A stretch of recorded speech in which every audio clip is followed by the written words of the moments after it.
Every aspect of every puppet has so many different options and choices. There's a process for everything. Really, you're trying to figure out what is going to make the whole world of the movie right, what is right for the story, what is working with the voices, and also what fun can you have with it.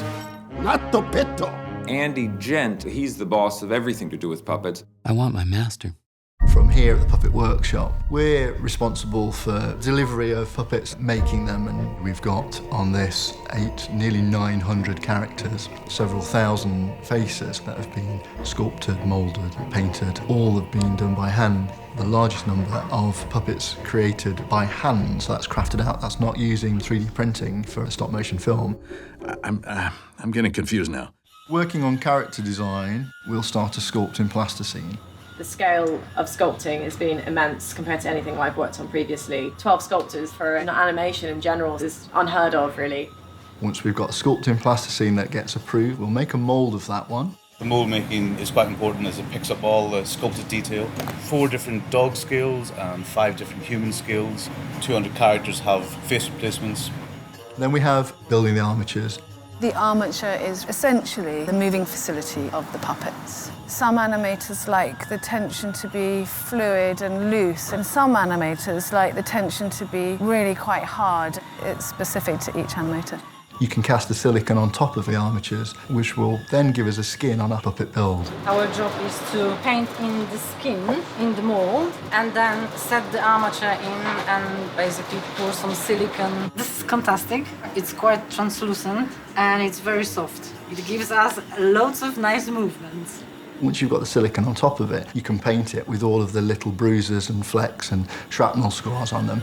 Everything that we do in here is the stuff that gets seen on the screen. Painting the Tracy freckles, copying by eye just with a little paintbrush. 297 freckles on each face. I've actually painted over 22,000 freckles on Tracy alone on this job. Why'd you do it? Once it's painted, you can punch the hair in one at a time to cover the head. We get a needle and take each individual hair and punch it in. Because they're replacement faces and sometimes replacement wigs, we'll have to replicate that exactly on every face and every head. Or the dogs. Well, we're using real fibres. They come from sheared animals. Mohair and alpaca. We've probably punched into the millions of individual hairs into these dogs. Wes really is interested in costume.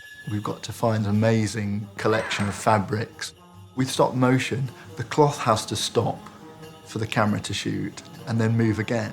You need to be able to control the fabric and give it weight. We use sheet lead that we roll really thinly, aluminium wire. It's like another puppet being built into the costume. And of course, once you've got that, then you're pretty well ready to shoot. It's as simple as that.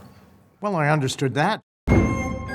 We've got many stages to shoot on at the same time, so we have to fit into that cleverly.